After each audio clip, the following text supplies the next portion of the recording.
Hey, thank you. Nice to Super excited. see you again.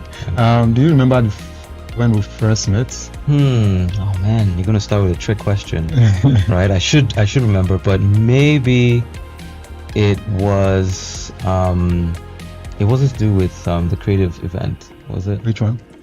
Did you say creative? Yeah, the creative event. Remember that you came to speak at? No. Are you talking Was about it the Lagos? VR? Yeah, Lagos Meets. No. Before Lagos Meets with the minister. Oh yes, of course.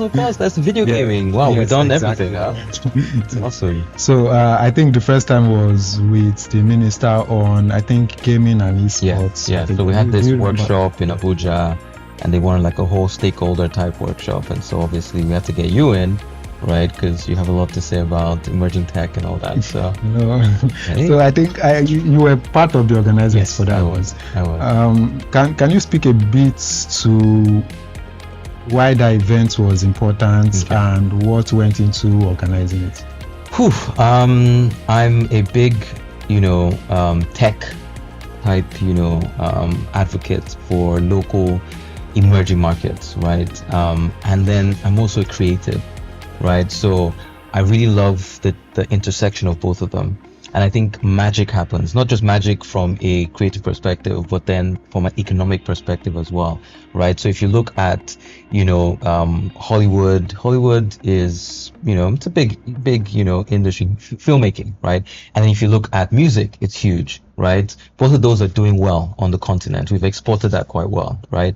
But if you look at video gaming, right? Video gaming is 4 times as big as film, 7 times as big as music globally, right? It's huge, right? So, I mean, imagine now bringing, all of our local talent when it comes to that creative energy, and then bringing in tech, right? And both of those industries are growing as silos, right? So then video game is where they intersect, right? Because it's got music, it's got 3D animation, it's got acting, and then it's got coding, and it's got so we really thought that it was the right time because we have some really talented studios in Nigeria, and the minister was really open at the time and wanted to learn about the industry, learn how they can help, right? And with Eniola, who runs Gamer, right, who's also really close to the ministry as well. So she was able to put a crack team together. I was part of that, and then rest is history. Interesting. But I expected more post the event. I don't think I got more. Oh, more. I expected. So I didn't want to talk sort of- too much about it because I was kind of like, okay, how much do I talk about this? No. So post event, super important, right? So post event. Before you go to post events, so people understand the context of what we're talking about. So for context, the event was basically, at least from my perception of it, or from my witnessing of it, it was basically, I just received an email out of the blues that the minister has actually invited me amongst other people to come and discuss about laying down a foundation for a sort of policy around video gaming and esports. Right, so that was it for me. To me, I found it as a progressive move, right? Because as you've said, video gaming is extremely large, right, in terms of market size and in terms of impact in various sectors, be it in learning, not just fun, in learning. VR in terms of learning is also somewhat gaming in learning, and also when it comes to learning in gaming, you actually retain more if you learn through gamification. Yes. Right. So for me, it was super relevant, right? And I think the new government was just coming into being then. Yeah. So I had a big expectation, and I think that expectation was met to a large extent in terms of the direction for the event. Exactly, yeah. So there was listening, there was adequate planning, there was bringing together the relevant people in the ecosystem, not just bringing together the people that could afford to be there, exactly, or the people that are politically right to be there, right? Because I would imagine, or from experience, usually when a government puts things together, it's usually around the political aspect of things. But one thing, at least, that I'm able to point out from my opinion, that did not make this that particular event too much politicized, is the fact that the minister himself came from the tech ecosystem. So those around him are already inclined in that regard, and those that actually put it together, one of them being yourself and the founder of Gamer, as you've said, actually people that were already close to him pre-ministry, right? And I think him actually going a step forward, that's the minister Bosun Tijani, going a step forward to actually embrace them over possibly other political people that are available. Actually made a lot of sense. And he said something right at the beginning, if you remember. He said, look, I know that, you guys are can we say, not lucky, he didn't use the word lucky, but you guys are the guys who are now in the room, right? You're in the room, you can make the deals, you can you can position yourselves for whatever comes out of this, right? But don't do that, right? See this as a workshop that,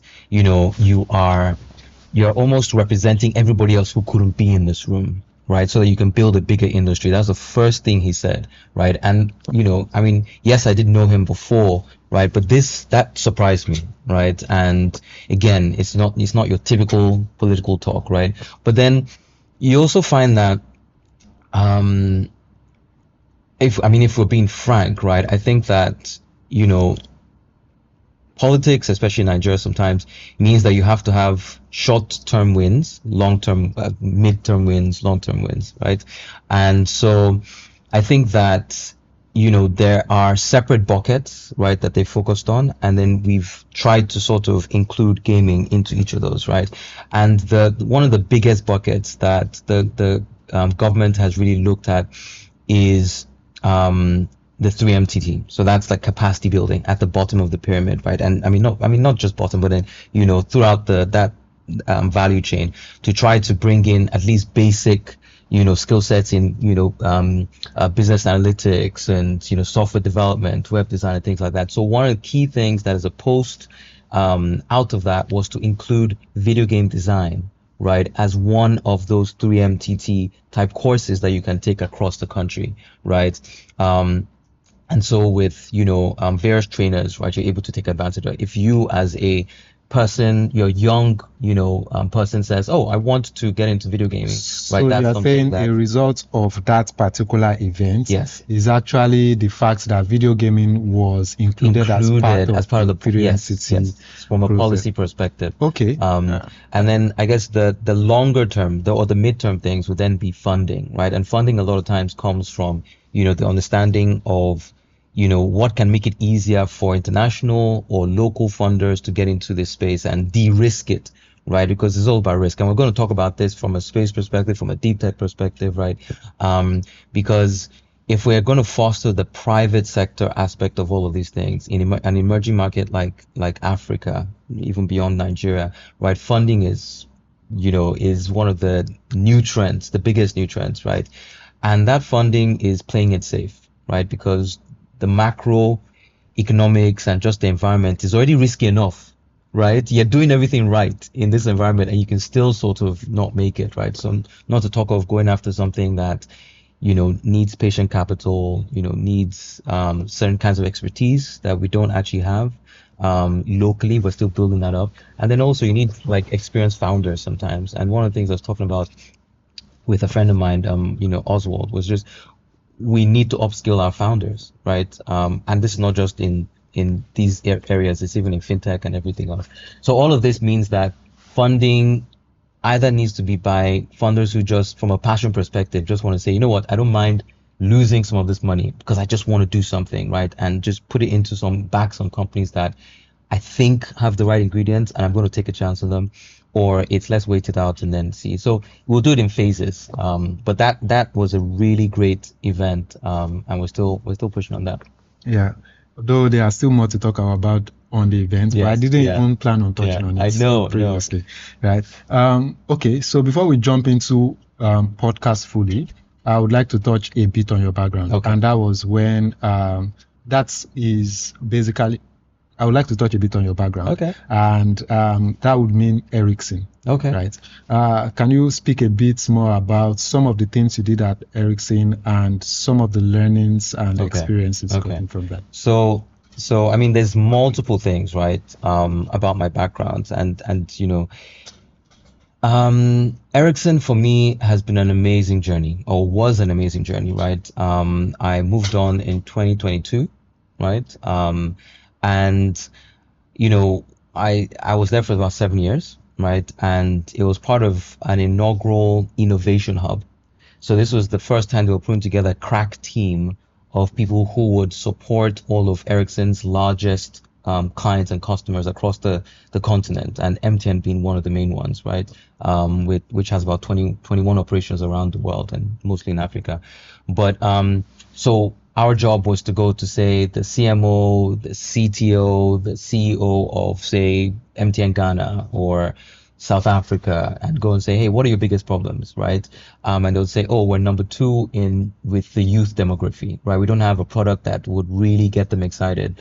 Orange is doing something else, or maybe it's, high value customers, right, are something that we want to crack, right? So with Ericsson's technology stack already, plugged into these operators like, like MTN, right, and MTC and others, right? We then, understanding that, our team was then to sit on top of that and say, okay, using Ericsson technology, how do we help these large organizations build something pretty fun based on this feature or that feature, or and yeah, I mean, at first, people don't like change, right? So when you come in, you're like, hey, let's talk about, I mean, it was funny because we started talking to, I'm not going to name which of the operators, right? At first, that was like 2015, and we're like, you guys need to look at data, right? And data is going to be really big. So let's come up with we came up with some innovative things around healthcare and building things around fitness and all sorts of trends, right? And they were kind of like, can you give me anything on voice? Like, how do we make more money on voice? And we're like, okay, we'll give them some voice. And then 2 years later, it's kind of like, oh my God, like those things you were talking about with data, like, can you bring that up? Because obviously data was like crashing. I mean, sorry, voice was crashing, and then, data picking up. So yeah, it's been really, really innovative, what we've seen over the last couple of years. So. Interesting. That's interesting in terms of your experience at Ericsson, because it somewhat mirrors my experience at PwC. Okay. Because I joined PwC when the Experience Center was just being established. Mm-hmm. As PwC Experience Center was just being established. I think it was just established probably 3 months before I joined, and I joined as an undergraduate. Oh wow, that's pretty. Right. And I think the offering too was exactly that, which was sit with the biggest businesses across the continent, ideate with them, develop solutions for them. And I also had a lot more similar experience, just like you. Yeah. But I would give it from an angle of people resisting change. Yeah. And there are people also dominant in a particular market that think they can never be moved. I love this. We need to touch on this more, but continue. That think they can never be moved. I remember a particular meeting with a big operator. When I say operator this time, I'm not talking about a telco side, okay. Telco operator. I'm talking about a TV operator, somewhat like a DSTV sort of operator. DSTV, Go TV, so people can guess which it is, right? And there was this conversation around you've been a bit dormant, because they've not changed that much, right? Yeah. They've not changed that much. You've been a bit dormant, and there were a bit of exchange of ideas that you could go into this, you could go into this. In fact, you already have a lot of stands out there. All these Go TV, DSTV, they have agents out there, and those agents could easily be operationalized to other things. More services. Exactly. Yeah. Those were some of the thoughts we were trying to push to them, but I would say many of them were what they were saying was around quoting their numbers in terms of, we have like this amount of people. We do know that if they're subscribing 2K, that 2K is not changing for the next 3 years. Why do we consciously disrupt ourselves, right? And to me, I think that hits me somewhat in terms of, I've always heard of people that refuse to change, right? In terms of that see things coming. Maybe they consciously are blind to it, or they are just comfortable, right? I've always heard of it. I think it's comfort. It's comfort, right? I've always heard of it, but seeing it then and there, it really hits me in terms of, first and foremost, it made me appreciate the sort of work that we did in terms of actually helping them crunch through a lot of ideas and bringing things in focus. That's one. Second thing is, it made me appreciate the sort of leaders that I've worked with. And the sort of leaders I've worked with, be it in PwC, MTN, wherever it is so far, they've been people that are humble, and humble is not in terms of humility, but it's in terms of listening. Yeah. Right? There are people that are always open to change. Right? Currently, I'm in MTN, and as much as we are the biggest in many things, one thing that I can say has not gotten lost in the culture and is still being pushed is the drive to innovate, the drive to be better, the culture to listen.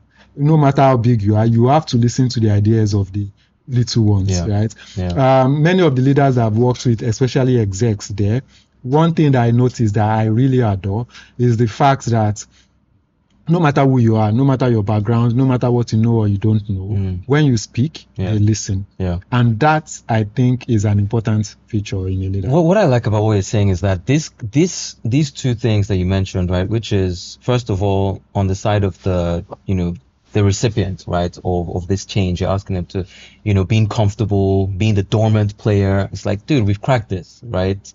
We're good. Right. And I guess maybe that's also connected to blindness, because if you see a trailer coming full step, even if you're the laziest person, you'll move, right? But maybe again, you don't see it in time.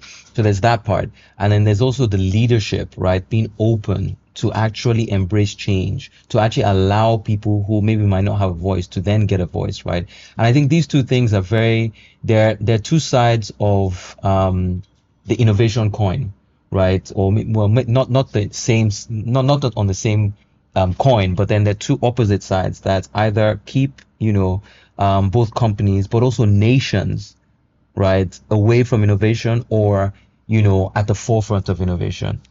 I think this is Africa's story. This is the story, the narrative that we're seeing change a little bit, but need to accelerate.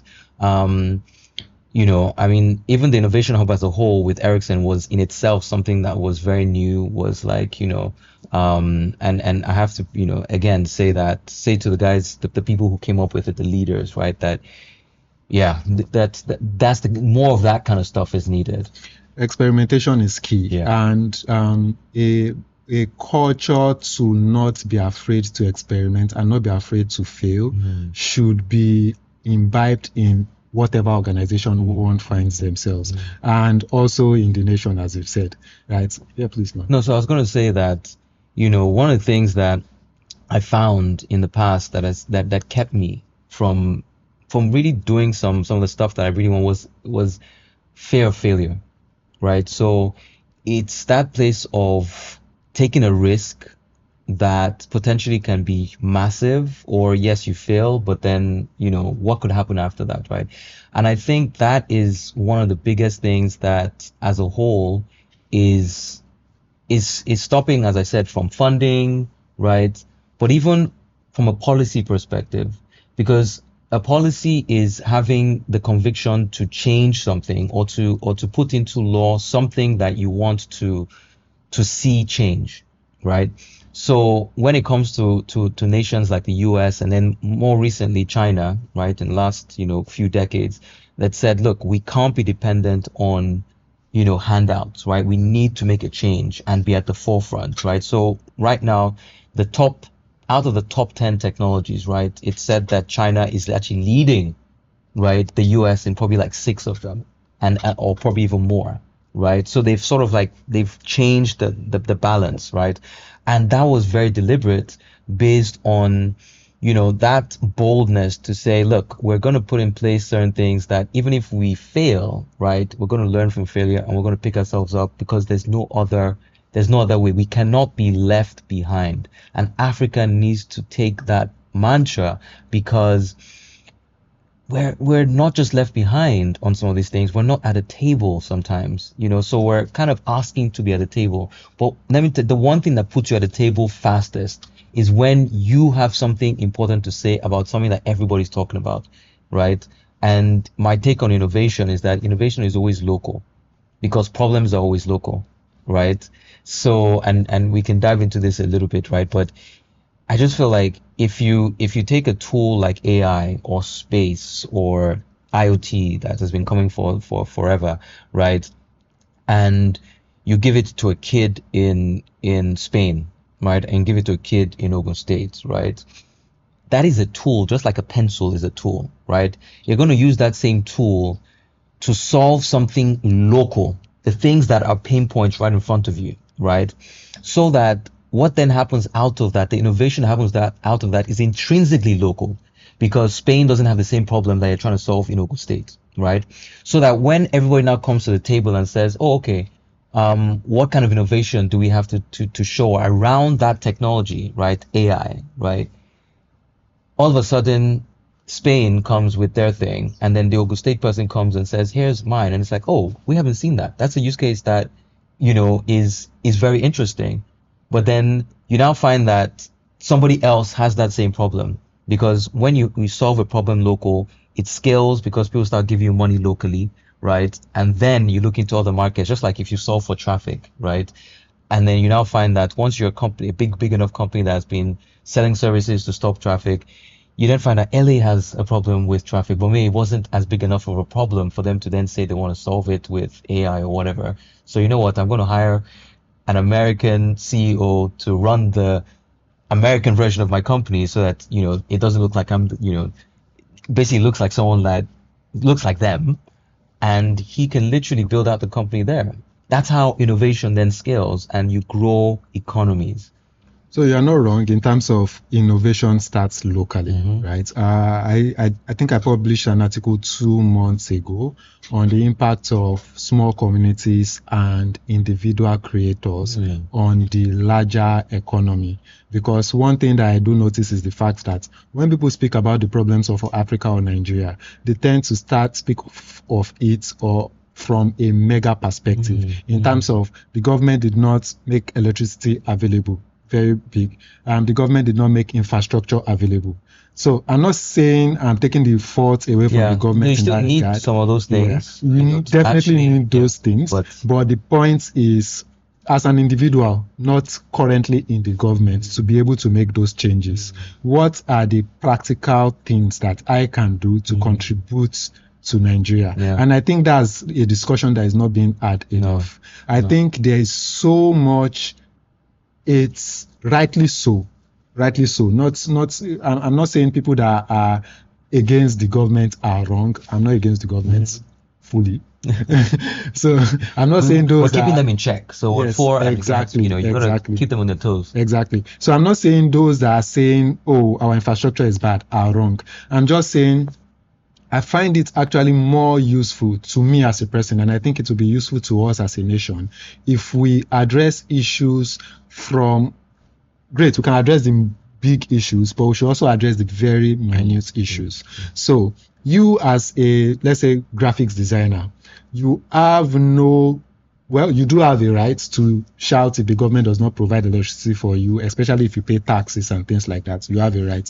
But you do not have a right to really criticize as much if you refuse to actually excel within your own domain, right? And excelling within your own domain is not you becoming the best graphics designer necessarily. It is how much are you using your skills to impact the society. Because if each person actually uses their skills positively to impact the society, these things get to be little drops of water that makes an ocean. So I think you're hitting at the one of the most important things, and that's that personal leadership, right? Because if you look at a lot of the industries, even very industries that need a lot of capital, right, like space, right, a lot of the innovation that has happened over the last couple of years have been private people who can take on the risk. So obviously we all know Elon Musk, right? We know relativity. There's a lot of really amazing, additions to what space can be. Space tourism, all these things have become, possible now, from science fiction because of, private individuals who have said, you know what, I'm not going to be comfortable. I want to impact. I want to do something, right?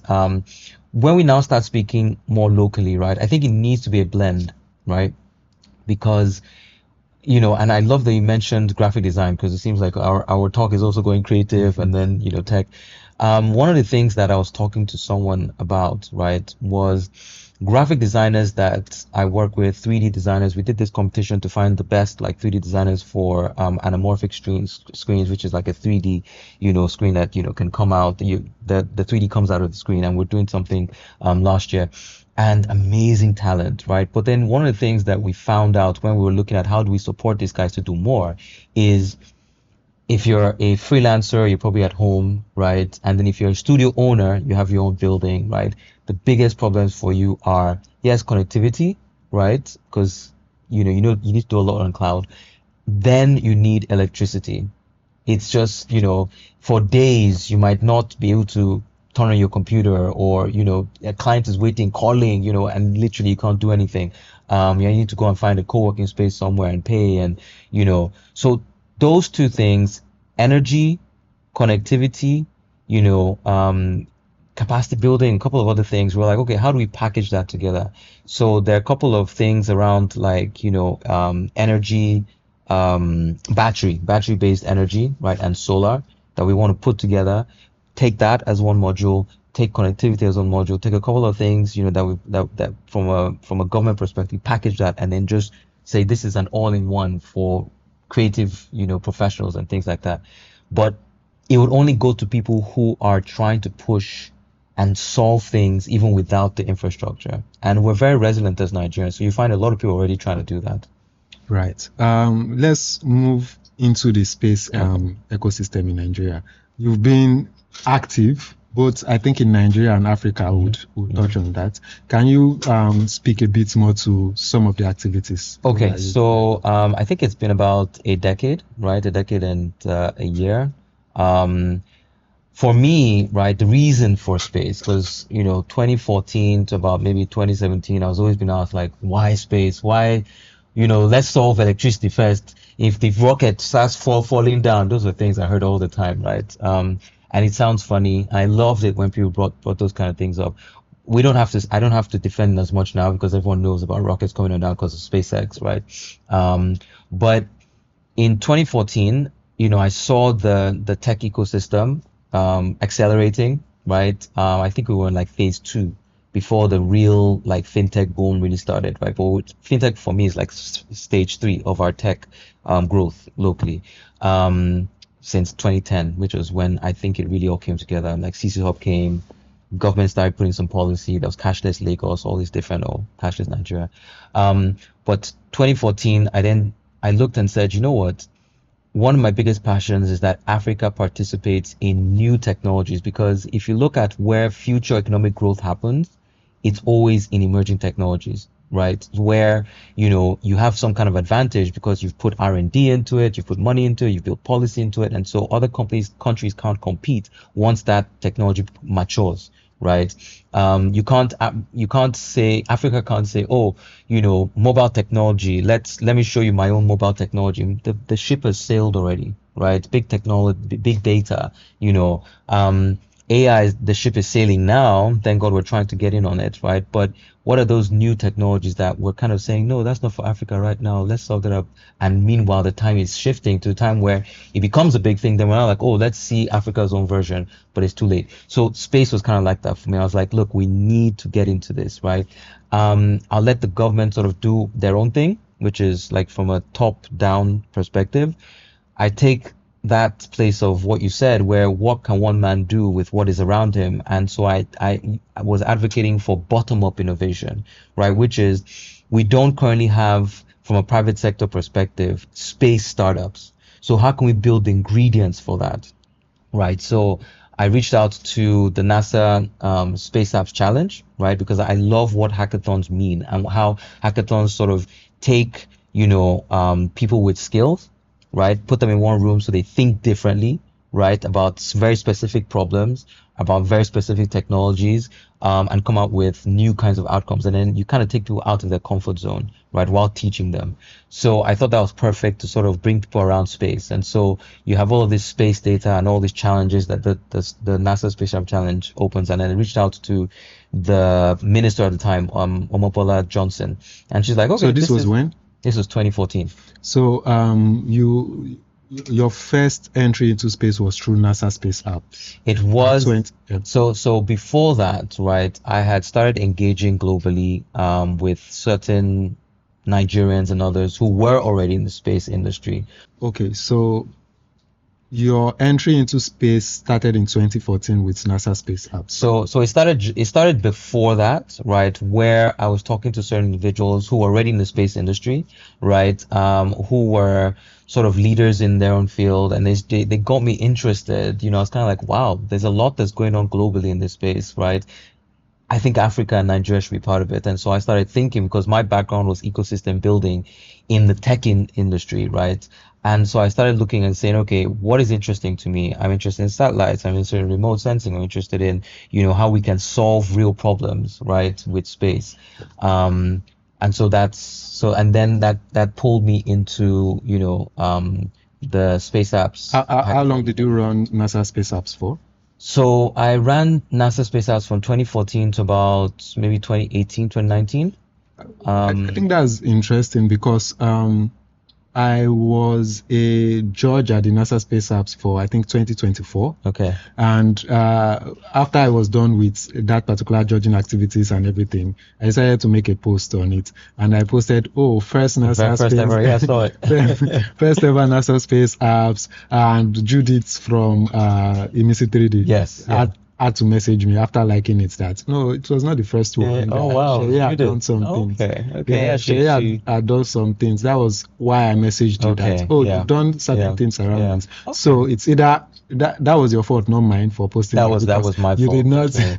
publicize it. No, as there's a much lot of as we stuff, do. and I'm going to change that. There's a lot of As- stuff that I've done that I'm really bad at putting it out there. Right. So I need to. So in touching that, two things. First, we are going to touch a bit on NASA Space Yeah, Apps. so that was the past, right? And then now Yeah, there's stuff that's obviously. happening. So for NASA Space Apps, you ran it for about 3 to 4 years. Yeah. Right. And 3 it to grew 4 years. from 2 states to about 11 states. But now they just do one state, right? After Yeah. you left. Yeah. Right.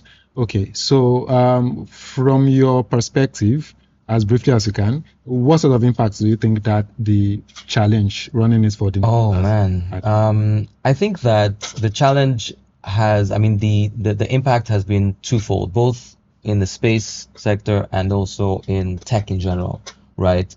From a tech perspective, there are people who came up to me like last year, the year before, and they're like, "Do you remember me? I was in like the 2015, cohort of space apps, and that inspired me to then get into tech, and now I run like a tech company that is making X, Y, Z, and this is like a proper, like, probably making more money than me, right?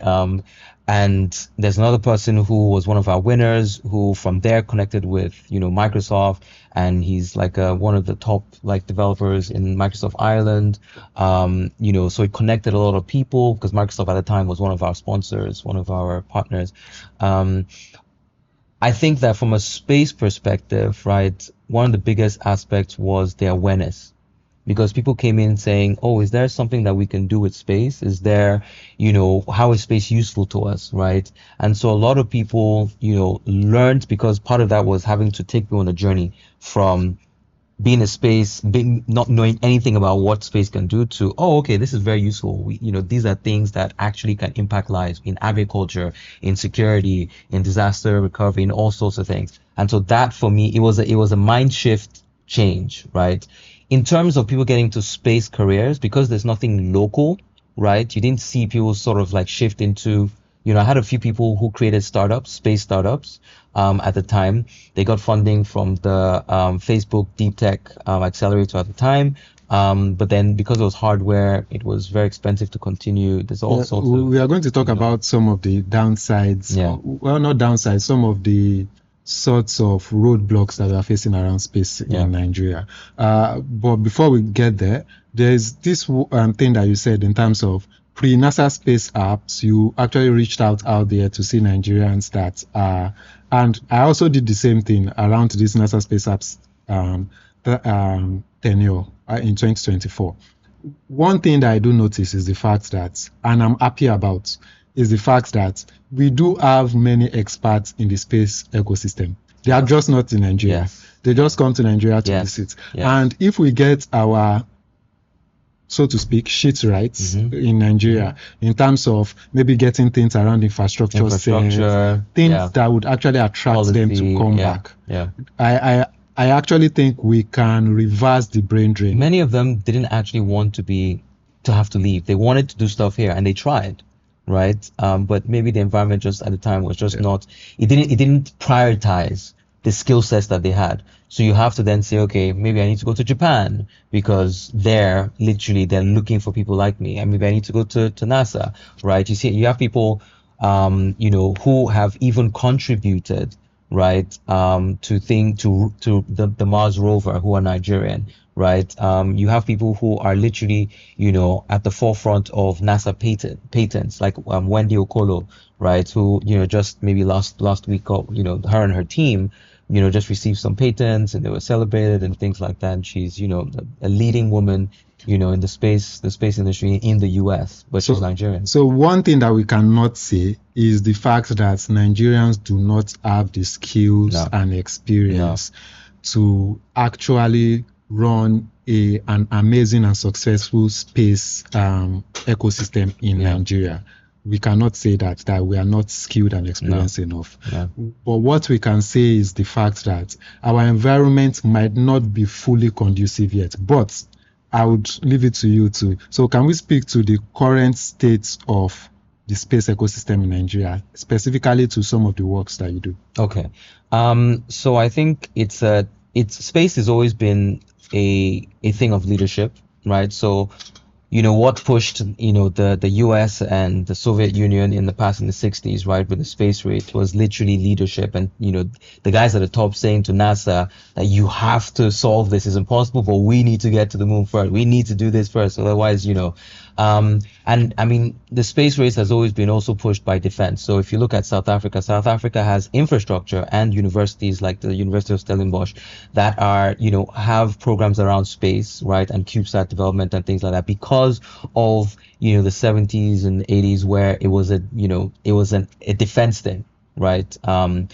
But I think now we have leadership that sees space, right, for what it is, right?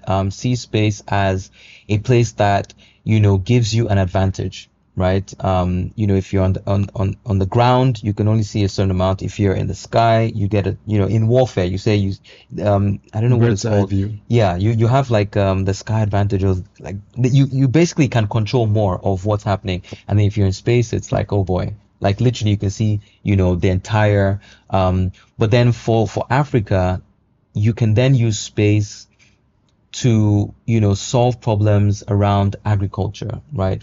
Using precision agriculture. Yes. Yeah. So, I've been working with space accelerators who are looking at how do we build space startups, right? So with the Africa Earth Observation Challenge, which is based out of South Africa, and more recently with the Nigerian Sat Accelerator, we had the maiden one in most of last year. It's a 6-month program. It's quite long. We made it longer because space is just a bit harder, right? But we had about 20 startups, right? And the really cool thing about the Nigerian Sat Accelerator, which I haven't seen in a lot of other places, is that it was a combination of some startups that are already looking at space in a downstream aspect. And what I mean by that is, across the value chain, you have upstream, which is more, you're sending satellites into space, you're doing transportation, which is literally rockets that take payloads into space.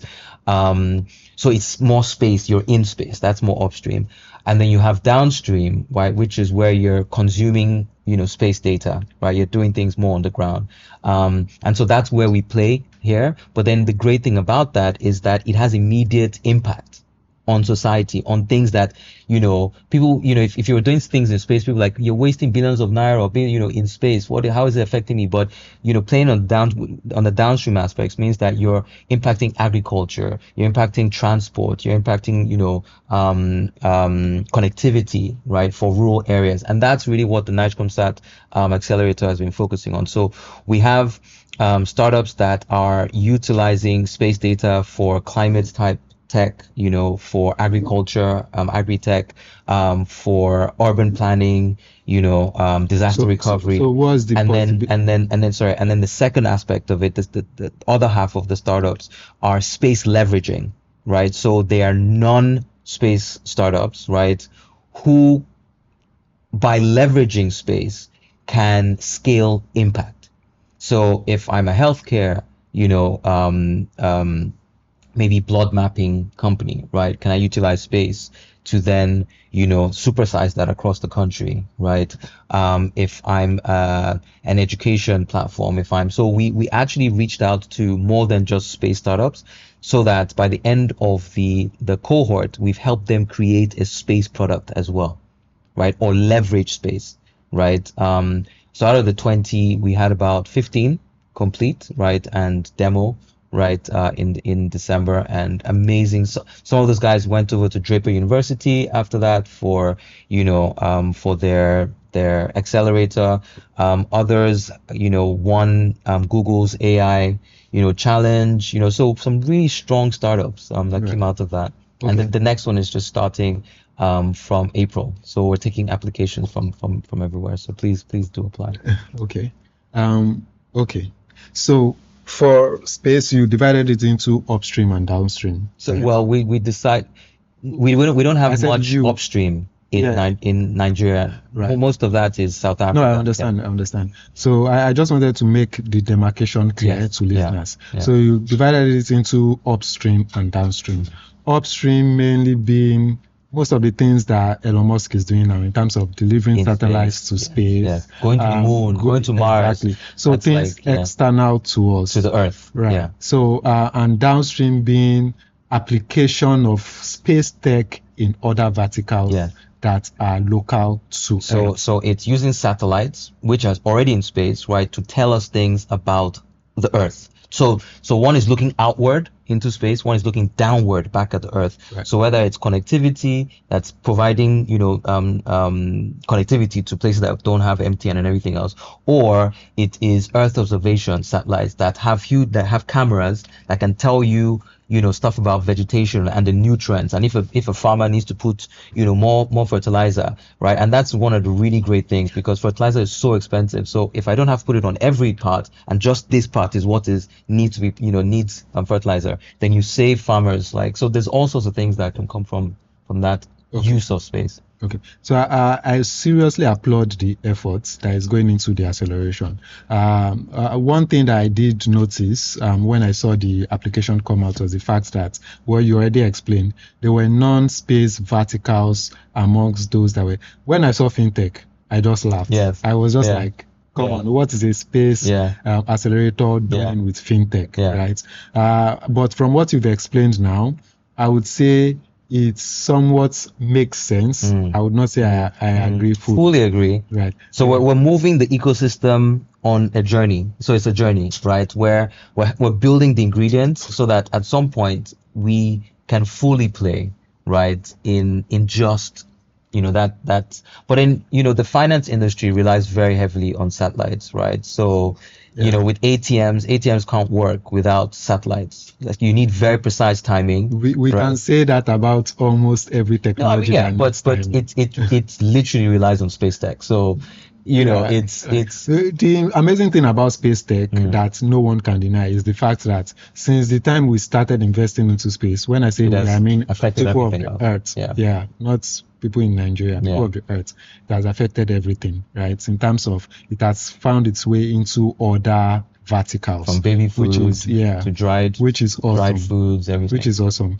Now, I from my experience or from my limited knowledge, I don't think those verticals were things that were really thought of. I think they were a result of some awesome, amazing jobs that was happening. Exactly. They're always spin-offs by trying to solve something hard. So which means it just comes out of it. Yeah. Which means solving something hard actually brings out this. Yes. Do you really think that, although I actually think it's a nice initiative in terms of the accelerator, because half bread is better than none. Better we do these accelerators than we should have nothing at all. Yeah, I Right. don't know if it's half bread, but okay. Right. I would count it as half bread. No. And I'll I'll explain soon why make it's my not half point. bread. And I'll Yeah. soon make my point, right? So the point is, if we are talking about how space affects other verticals, most of the times that has occurred is because those people went for hard things. And right now, in Nigeria and in Africa, right, we are not in a place like in the 1950s, like the US, where people are still trying to figure out to a large extent what can space be used for, right? Space tech, how can we apply space tech? Then you even mentioned it where you said, although you tagged it wrongly as leadership, pushing them. But for me, it was not leadership, it was political, as per the space race with Russia. We need to get to the moon. That's what I meant, because it's political leadership, right? Right. So your boss is telling you, at because they have a particular, what do they call it, incentive. Yes. And that incentive is to demonstrate their power as at that time, right? But leadership needs to push you. So I'm saying the leaders had an incentive. Yes, because exactly. if we are talking about incentive for our leaders now, I don't think I can track that in terms of incentive for them to actually push in that way, right? We can think about intellectual incentives, but those intellectual incentives do not drive these political leaders, the brand of political leaders that we have in Africa. I personally think those sort of incentives do not. So, for example, US was shouting to their astronauts and the people that were good then, we need to get there before Russia. Their incentive was just to demonstrate the strength of the US globally. That same incentive would not work for our own leaders. And that is what I think. Okay, so and I like that we're shifting now, because I think geopolitics is such a, it's such a big thing right now. There's a disruption across technology, AI, blah, blah, but geopolitics as well. It's just, so you could also say China as well, right? The reason why they're leading is also because of strength, right? But I think that in general, if your KPI is make our economy stronger, right? Or make sure that people see some kind of, like, okay, let's just say the rest of the world, to get jobs right now, right? You need digital skills, right? So make us lead in that way. Let's just say that's the incentive that has been given down to, say, let's say the Honorable Minister, right?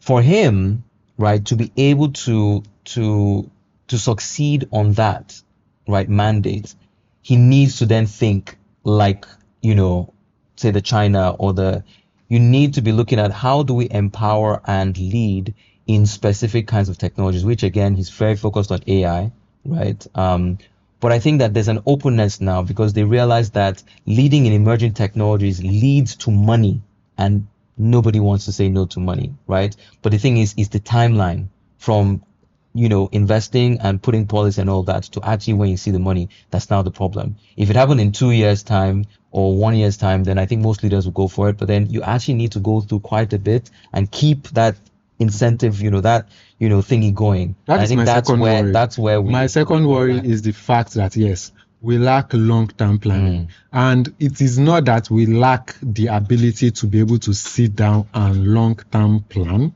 It is that we lack the ability to be able to carry out a long-term plan that happened when we were not in the room. So let me give you an example. The example being that the US trying to win the space race happened across various presidential. But then I don't know if you want to say that for the recent 8-year journey is one where it's like, No. I'm talking about 1950s. And we can I have address nothing against the recent, government. I actually, the recent. I mean, we'll leave that. I don't want to, because there's a lot about the recent one. So as at then, it happened across various presidential positions. Yes. And I also see that as, you can criticize the US as much as you want, even the recent things. The recent things, Trump is causing a lot of disruption, but there are still certain fundamentals that would never change. Investing in their economy would never ever change. Empowering their citizens would never ever change, no matter who comes there. Making America great would never change. Whether it's your own quote, whether it's your own quote as Trump's "Make America Great Again," or it's not yours, which is Democrats. It's not their quote, but government comes in. And this particular government does not spend 8 years. Just an example. The next government comes in. They might destroy many things that has been done by current governments, right? And we see this in low stake projects like road projects, borehole projects. They do that. Talk less of very big projects. I think that sustainability, right, comes in a couple of forms, and maybe we can even look more local, right, to sort of do it in a different way. I think you need to decouple public and private, right? So yes, you can have administrations that keep changing, but if you've already ensured that, okay, from a policy perspective, we're trying to, get into space, and to do that, we did a public-private partnership that was with SpaceX and with and the person funding it is not government, it's the Africa Development Bank, I don't know, right? Then those kind of things can, continue, right? Even if the present government then comes and says, okay, we're not going to to the moon, you still have that project and you still have the funders as part of that. So the private sector, that's why the private sector aspect is very, very key, because whoever is in power, there's still that incentive for them to continue, because ultimately there's a commercial type thing at the end. Okay, that solution, while it is a solution, so to speak, feels like a cop-out. A treatment of the symptom and not a cure to the... But I think you see it globally. You see it, even in the US as well. The US has tried, NASA itself has actually tried more to take less responsibility and shift most of the responsibility to the private sector. They now regret now to an extent. I mean, regret in which way though? So regret in terms of the transportation aspect, or no, regret in terms of private sectors are really doing a lot more. Yes. And now you are paying them to actually deliver payload for you and things like that. It's not necessarily bad, like to outsource those things. But the fact is, them more money. Many people agreed, but many people still, at least from the sentiments that I got online, many people still fault NASA to the point maybe giving too much away. Yeah, to the point that you started this thing in terms of you've went to the moon a couple of times, you've done this, you've done that. Suddenly there was a somewhat decline. Because I would not call their decline a decline compared to us. It was just less of interest. There was less political incentive. Exactly towards it. Okay. One last thing around space is for Africa, right?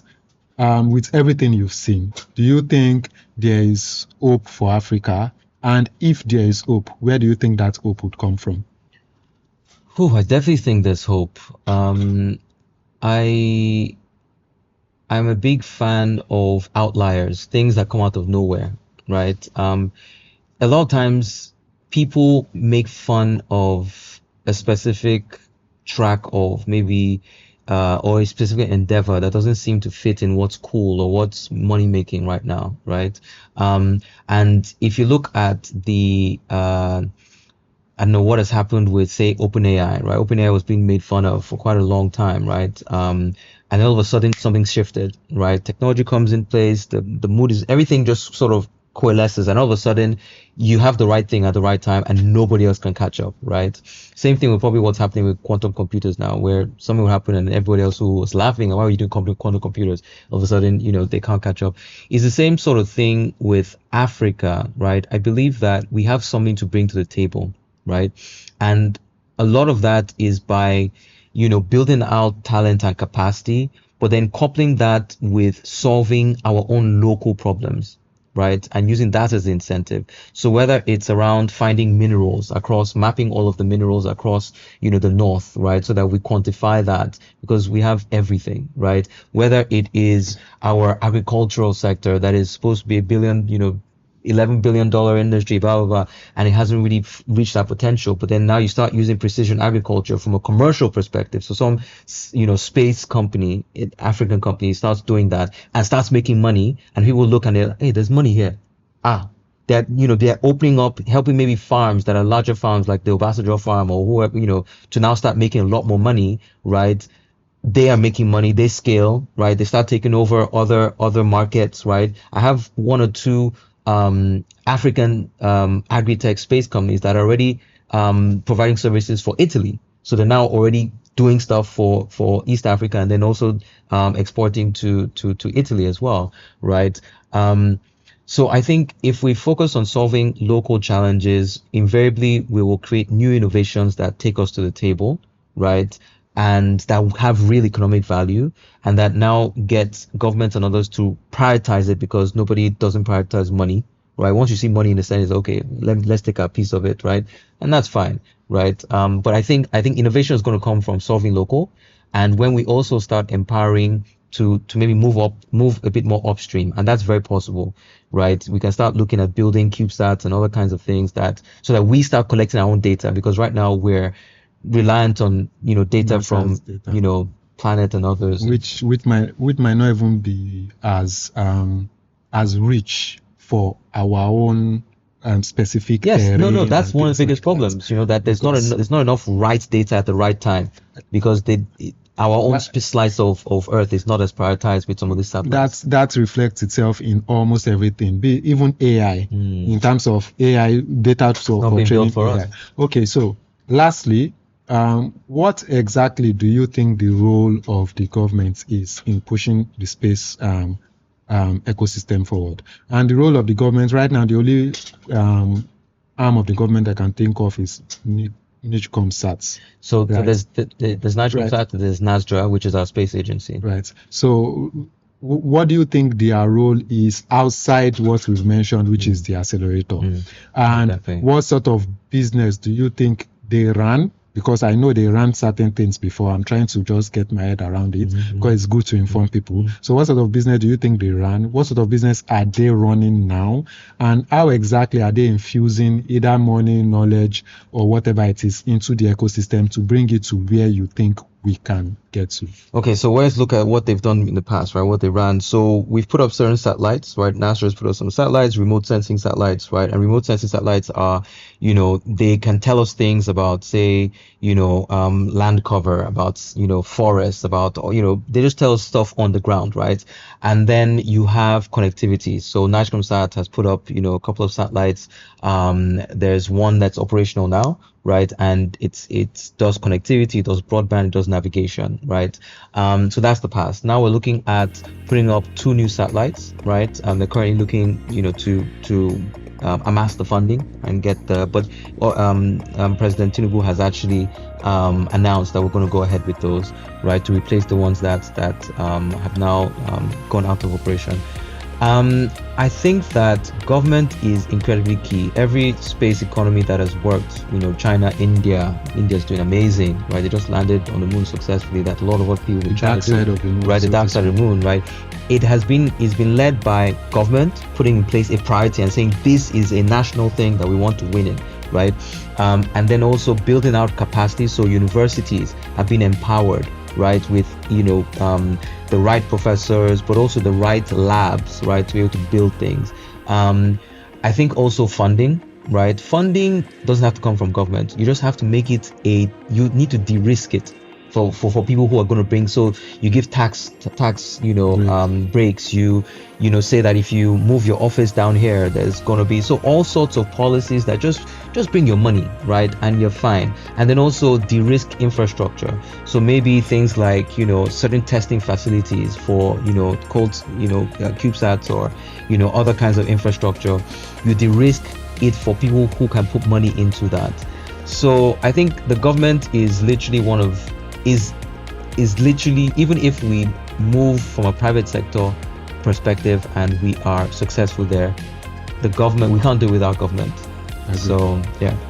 Okay. I think there's still a lot more to speak about. Yeah. So little time. Thank you very much. Thank you for having me. It was awesome speaking with you. Yeah. Share everyone. Thank you for coming on. Thank you for having me. Discussing.